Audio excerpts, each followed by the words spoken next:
तो आज मैं ना एक अमेजिंग एक चीज बताने वाला हूँ। इवन एक मैं ट्रेड जो मेरा वो भी शेयर करने वाला हूँ विथ लर्निंग। ओके, तो हम निफ्टी को अगर देखेंगे ना इस जगह पे, तो यहाँ पे ना एक शार्प सेलिंग आई थी और शार्प सेलिंग आने के बाद है ना, उसके बाद दोबारा ये जो प्राइस कैप ओपन हुआ है और इसी जगह पे कहीं ना कहीं पे इस जगह पे ये होल्ड कर रहा है। ओके, और यहाँ पे मुझे थोड़ा सा दिख भी रहा है कि थोड़ा सा है ना प्री पैक लेके ये थोड़ा सा नीचे आ सकता है। ठीक है, तो मैंने क्या किया है ना, इस जगह पे यहाँ पे प्रॉपरली हमने प्रीमियम चार्ट के ऊपर हमने एंट्री की है। ठीक है, इस जगह पे मैंने एंट्री किया। एंट्री करने के बाद यहाँ पे प्राइस ऊपर गया, यहाँ पे पुल बैक आया। पुल बैक आने के बाद अगर मैं देखूंगा, इस जगह पे बेरिश कैंडल बना है बहुत बड़ा, लेकिन इसका फॉलो थ्रू आ नहीं पाया। यहाँ पे इनऑर्डर हैमर बना, उसके बाद एक हैमर बना, तो थोड़ा सा इस जगह पे ना होल्ड कर रहा है। ठीक है, तो मतलब कैंडलस्टिक भी बहुत ज्यादा मैटर कर जाता है। जब आप सेलिंग और बाइंग प्रेशर देखते हो तो कैंडलस्टिक बहुत ज्यादा मैटर करती है, सारी चीजें मैटर करती है बहुत ज्यादा। तो यहाँ पे सारी चीजें बनी है, तो मैंने यहाँ पे एंट्री किया है और थोड़ा सा मैं इसको ज्यादा होल्ड करने वाला हूँ बड़े पॉइंट्स के लिए। ये नहीं कि मतलब मैंने एंट्री किया तुरंत निकाल दिया इसका, ये चीज मैं नहीं करने वाला। तो देखेंगे हम लोग क्या बन रहा है इस जगह पे। और जब भी एक इनवर्टेड हैमर बनता है, थोड़ा इनवर्टेड हैमर जैसा कैंडल है ये, उसके बाद एक हैमर बना इस जगह पे, जब ऐसा कुछ पैटर्न बन जाता है ना, वो भी बॉटम में, तो है ना कॉन्फिडेंस बढ़ जाता है बहुत ज्यादा।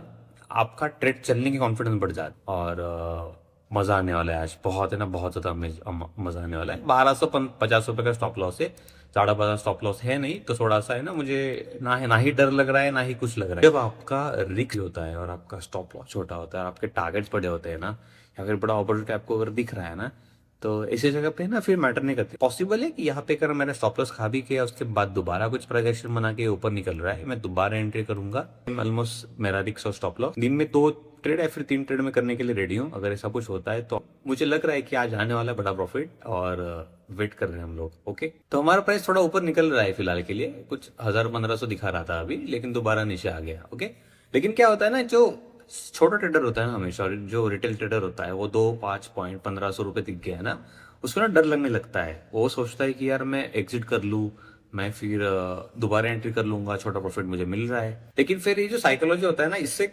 इम्पैक्ट बहुत ज्यादा होता है। इम्पैक्ट क्या होता है वो चीज बोल रहा हूँ मैं। फॉर एग्जाम्पल, मैंने इस ट्रेड को इस जगह पे पकड़ लो, 1500 रुपए मुझे दिख रहा है, मैंने निकाल लिया और वो दोबारा नीचे आया ही नहीं, ऊपर चलता रहा। ठीक है, और मेरा पॉइंट ऑफ व्यू क्या था मॉर्निंग में कि यहाँ पे निफ्टी में जगह पे क्या है, रेजिस्टेंस है, और रेजिस्टेंस से दोबारा इस जगह पे क्या हो सकती है, एक सेलिंग आ सकती है। मेरा ये पॉइंट ऑफ व्यू था।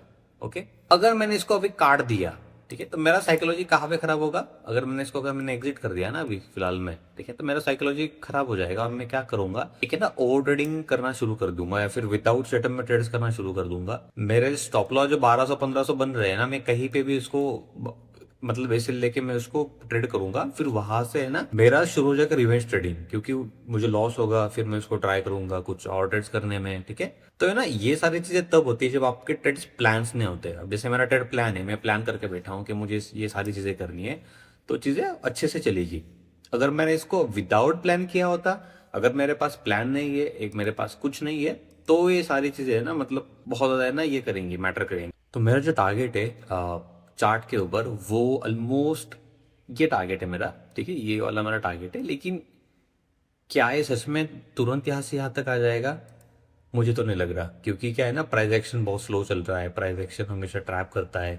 अब जिन लोगों ने यहाँ पे सेल करके रहा होगा, जिन्होंने यहाँ पे सेल किया होगा, there is a huge probability एक है ना, एक थोड़ा सा फ्लैग बना के ऊपर निकल सकता है, इनका स्टॉप लॉस भी खा सकता है। मैं उसके लिए रेडी हूँ। ठीक है, अगर ऐसा कुछ होता है तो मैं स्टॉप लॉस देने के लिए रेडी हूँ।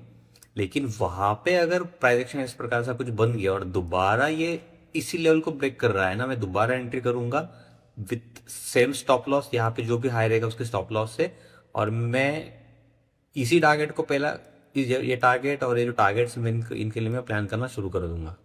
ठीक है, तो साइकोलॉजी बहुत इंपॉर्टेंट है। जब आप ट्रेड करते हो ना, तो साइकोलॉजी आपकी बहुत इंपॉर्टेंट हो जाती है।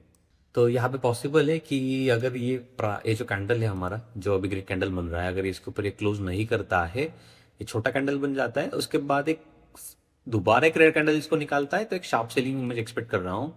वहां पे हमारा पुल बैक स्नाइपर सेटअप है, वो भी बनने वाला है। ओके, पॉसिबल है, देखते हैं क्या होता है। अगर मिलता है तो फिर मजा आने वाला है। फिलहाल मुझे चार्ट के ऊपर अभी ऑलमोस्ट दिख रहा है 1:3 के आसपास प्रॉफिट। और अब अगर आप देखोगे ना कि 1250 का मेरा स्टॉप लॉस था, लगभग मुझे 3,500 से 4,000 रुपए के ऑलमोस्ट प्रॉफिट मुझे दिख रहा है। ठीक है, मेरा 5 लॉट होल्ड है, तो ऑलमोस्ट कितने पॉइंट्स मिल रहे हैं मुझे अभी, ऑलमोस्ट 12 से 13 पॉइंट के आसपास मुझे प्रॉफिट दिख रहा है। तो इट्स मतलब रिक्शा ऑर्डर शो के हिसाब से बहुत सही है जितना मैंने स्टॉप लॉस लिया है। लेकिन इतने पॉइंट्स तो मतलब मैं दिन में भी खा लूँ। ठीक है, मुझे आदत है 50 पॉइंट 40 पॉइंट्स मतलब 100 पॉइंट तक में है ना खाने की मुझे आदत है। तो मुझे ना वो ज्यादा बेटर लगता है कंपेयर टू कि मतलब मैं 10 15 20 पॉइंट में लेके जाऊँ। ठीक है, तो देखोगे ना इस जगह पे सुबह मॉर्निंग में ना यहाँ से ना एक बाइंग आई थी इस जगह पे। ओके, यहाँ पे अगर बताऊंगा मैं आपको इस जगह पे, यहाँ पे बाइंग आई थी और यहाँ पे ना पुल बैक मिला था। ठीक है, और पुल बैक के बाद क्या हुआ, यहाँ पे जगह पे पुल बैक आया, दोबारा यहाँ पे बायस एक्टिवेट हो गए। राइट, तो हमेशा क्या होता है ना ऐसी जगह पे हमेशा है ना थोड़े से ना दोबारा बायस ऐड होते हैं, मतलब थोड़ा सा ना बायस दोबारा इस जगह पे क्या करेंगे, कोशिश करेंगे थोड़ा सा है ना प्राइस को ऊपर लेके जाने के लिए। ठीक है, तो यहाँ से थोड़ा सा बाइंग प्रेशर आ सकता है। ठीक है, तो हम क्या करेंगे ना हमारा जो क्वांटिटी है हम इसको क्या करेंगे थोड़ा सा कम कर लेंगे। ठीक है, अगर नीचे आता है तो हम दोबारा क्या करेंगे थोड़ा सा ऐड कर लेंगे। अगर यहाँ पे जगह पे देखोगे ना कि हमने मॉर्निंग में यहाँ पे ट्रेड लिया था, राइट, तो अभी भी ये प्राइस चल रहा है। यहाँ पे हमने कुछ क्वांटिटी बुक किया था इस जगह पे। क्यों बुक किया, क्योंकि जब इस तरीके से वॉलेटिलिटी होती है ना मार्केट में है, या फिर आप कोई कितना भी बड़ा ट्रेडर साइकोलॉजी या फिर थोड़ा ना हमेशा देखने के बाद ये सारी चीजें होती है। ठीक है, तो हमने क्या कर लिया कि कुछ क्वांटिटी बुक कर लिया और हमने सेल नहीं किया। क्यों, क्योंकि वॉलेटिलिटी में ना स्टॉप लॉस हिट नहीं होना चाहिए, ये मेरा मोटिव था से। तो यहाँ पे यही चीज हुई है। मैंने एक पुल बैक देने के बाद ये ऑलमोस्ट इस प्राइस का 30-40% कैश पोजीशन ने रिट्रेस किया। उसके बाद अभी ये प्राइस जो है ये ऊपर अभी ये फट गया। ठीक है, तो ऐसे होता है कि हमेशा जब भी आप ट्रांजेक्शन देखते हो इस प्रकार से ना हमें ना मैनेजमेंट करना चाहिए, इस प्रकार से हमें ट्रेडिंग करनी चाहिए। ये कि मतलब यहाँ पे आपने ट्रेड कर लिया, यहाँ पे देखा इस जगह पे यार ये थोड़ा सा डिट्रेसमेंट है, आप यहाँ पे एग्जिट कर लेते हो। तो आप क्या करोगे, जब भी एग्जिट कर लोगे तब ये ऊपर फट जाएगा। जब ये ऐसे ऊपर फट जाएगा तो क्या होगा कि आपका साइकोलॉजी हो जाएगा। तो आप बोलोगे यार मैं तो मॉर्निंग में लिया था, ये ऊपर भाग रहा है, तो इसके ब्रेकआउट पे ट्रेड ले लिया, अरे यहाँ पे कहीं पे एसिड डाल दिया, यहीं पे कहीं पे ट्रेड किया आपने, एसिड डाल ओला डेटे में खा गया। फिर आप सोचोगे यार मैंने मॉर्निंग में 3,000 रुपए बुक किए थे, अब 3,000 बुक करने के बाद मेरा उसमें से 2,000 चला गया, अब 1,000 रुपए ही बचा है। ठीक है, तो उससे ना साइकोलॉजी हमेशा ना खराब होता है। तो जब भी आप ट्रेड कैसे उसको मैनेज कर, ठीक है, जब आप मैनेज अच्छे से करोगे मिलने की या फिर ट्रेड होने की कैपेसिटी आपकी हमेशा बढ़ जाएगी। जब भी आप अच्छे से ट्रेड को मैनेज करोगे प्रॉफिट बनने के चांसेस अच्छे बढ़ेंगे, आपका साइकोलॉजी डिस्टर्ब सही है ना, फिर आप कितनी भी बड़ी अगर रेस है ना उसको, ठीक है। तो अभी हम क्या करेंगे, बड़ा लॉस है वो मैं क्या करूंगा, इसको इस जगह से लेके यहाँ तक में इसको मैं जाएगा और ट्रेलिंग भी मेरी हो जाएंगी। ठीक है, तो क्या है ना कि यहाँ पे जगह पे हाई हाई बनने के बाद ये पुल बैक लिया, उसके बाद दोबारा इस हाई को इसने अभी क्या कर रहा है, ये ब्रेक कर रहा है। तो ये जो हाई है ना ये हमेशा थोड़ा ना स्ट्रॉन्ग हाई रहता है। जब भी आप जब भी बनता है, जब भी बनता है, अगर वो लो ब्रेक कर दिया तो एक तो मार्केट रिवर्सल हो जाएगा या साइडवेज हो जाएगा। ठीक है, दोनों में से एक ही पॉसिबिलिटी है, दोनों में से एक चीज होती है।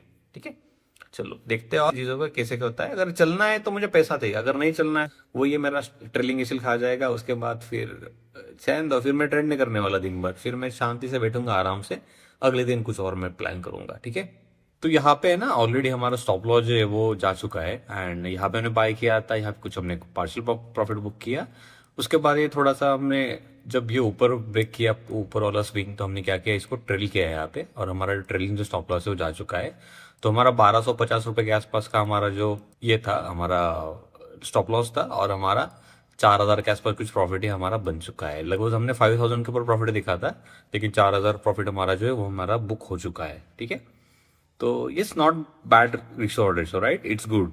तो अभी ठीक है, आज से इतना ही। तो बाकी जो ट्रेड्स होंगे एक तो हम 2 बजे बाद देखूंगा या फिर मैं सेकंड हाफ में इसको मैं ट्रेड करने की कोशिश करूंगा। ठीक है, तो एक ट्रेड बहुत है जिन में ज्यादा लालच या फिर ज्यादा ग्रीड या फिर ज्यादा ओवर ट्रेडिंग, ये चीज हमेशा है ना आपको गलत बताती है, आपको हमेशा है ना आपको फंसाती है। ठीक है, तो थोड़ा सा हमेशा संभल के ट्रेड किया करो, अच्छे से किया करो और थोड़ा प्राइजेक्शन देख के ट्रेड किया करो। ठीक है, चलो थैंक यू एवरीवन। और कंटेंट के लिए, लर्निंग के लिए और वीडियोस के लिए ना आप एक लाइक एक कमेंट तो बनता है, शेयर करो तो आपके दोस्तों के साथ जो ट्रेड करते हैं हमेशा लॉस लेते हैं उनके साथ ये चीज करो। ओवर ट्रेडिंग बंद करो, तो कुछ रखा नहीं ओवर ट्रेडिंग में, कम ट्रेड करो लेकिन अच्छे ट्रेड लो हमेशा। ठीक है, विथ प्लान ट्रेड करो। और मुझे लग रहा है कि आपको है ना उसकी जरूरत है डिसिप्लिन की, उसको आप हमेशा फॉलो करो। ठीक है, थैंक यू।